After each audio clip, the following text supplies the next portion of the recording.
Ego Jinpatchi is a very smart man, as he is the person behind the Blue Lock facility.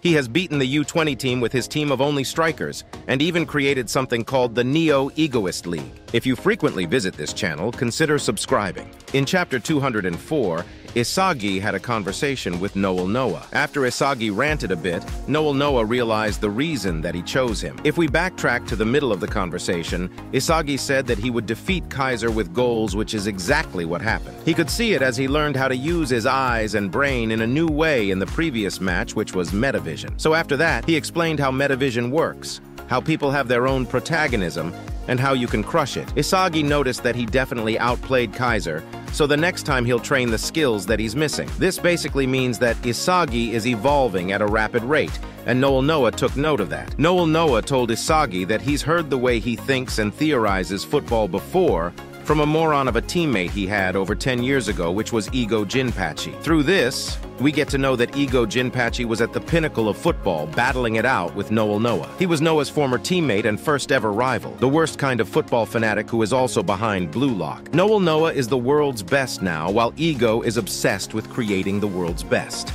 Now the question would be, when did he choose Isagi? Let's go to Chapter 205, where Ego had a conversation with Yukimiya Kenyu. Ego Jinpatchi told him that he has optic neuropathy, and wondered how long he was planning to keep that hidden from him. Yukimiya apologized for not telling it to Jinpatchi sooner, and here comes the interesting part, which is that Jinpatchi already knows it. He knew it after running a background check on him when he entered Blue Lock. The only reason they didn't have a conversation about it is because he felt there was no need to bring up the subject.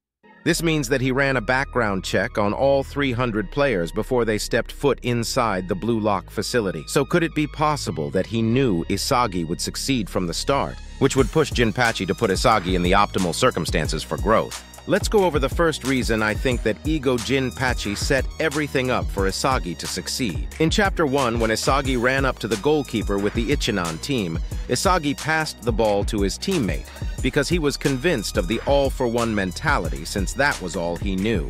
This belief system was ingrained in the Japanese youth to be the truth, and his teammate proceeded to miss the shot, hitting the ball on the post, which led to Kira's goal that put them out of the fight for nationals. Now, coincidentally, later that chapter, Ego Jinpatchi brought up that exact same scenario Isagi went through out of all people. Coincidence? I think not! He told them to imagine that they were at the finals of the World Cup, playing under the eyes of 80,000 spectators in the stadium. You are already on the field and the score is 0. It's the stoppage time of the second half as they get to the last play. A teammate had managed to pass the ball to him as he was one-on-one with the goalkeeper now. There's a teammate 6 meters to their right. If they pass it to him, they'd probably score a goal. With all the hopes of Japan on your shoulders, you are at a turning point at the World Cup finals. And you shoot without hesitation. If you desire that rebellious egoism, then step through the gate. This was literally a carbon copy of what Isagi went through. So I truly don't think that it's a coincidence that Isagi took the initiative first of all 300 people. He recently got crushed and started to change. In Chapter 2, when they just arrived at the Blue Lock facility, Henri handed him the number 299, which was just one position from the last, which went to Igaguri. Now, why has Ego Jinpatchi done this, and why specifically Isagi? In Chapter 39, after Team Z had cleared the first selection, Isagi noticed that there was something wrong with the jersey numbers, as they looked awfully similar to theirs.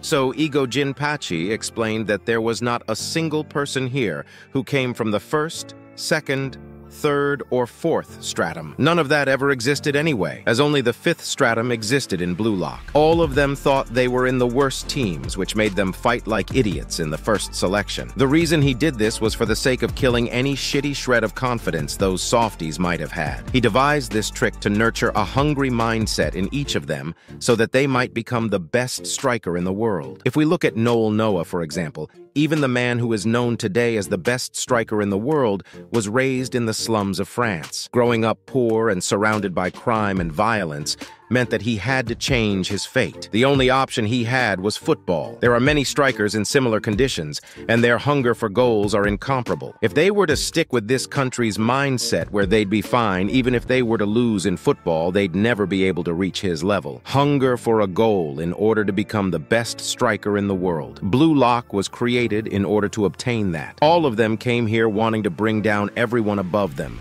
They all came here while believing that they could win. That hunger will become the ego that changes the world. Through this, I can understand that it was meant for everyone, and that there had to be at least 4 more people who had the number 299, so one could argue that it wasn't necessarily aimed at Isagi. The thing that convinced me was Jinpatchi's speech in Chapter 2. After Team Z finished the game of tag, Kira thought it was pointless as he reckoned that this wasn't football. But Jinpatchi told him that everything they do is related to football. If they paid close attention, they would have noticed that the area is 16, 5 by 40, 32 meters, which is the exact same proportions as a penalty area. About 75% of all the goals are scored from this little area, as you could say that it's the domain of a striker. In other words, in this small space, the positioning skills of a striker mean everything.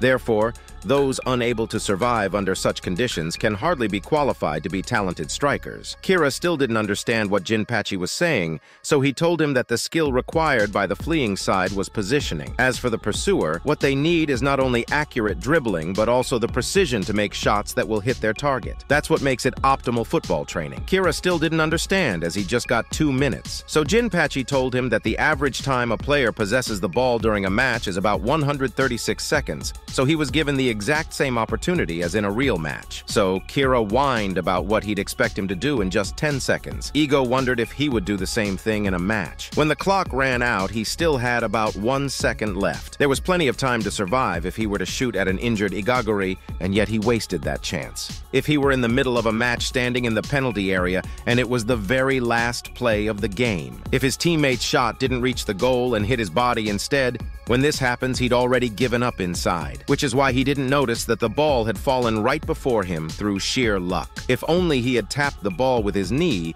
he could have been saved from his own mistake. The one who is it in tag, the one who has the ball decides who they want to win, but also gets to decide who they want to lose. A striker carries all of the responsibility on his back.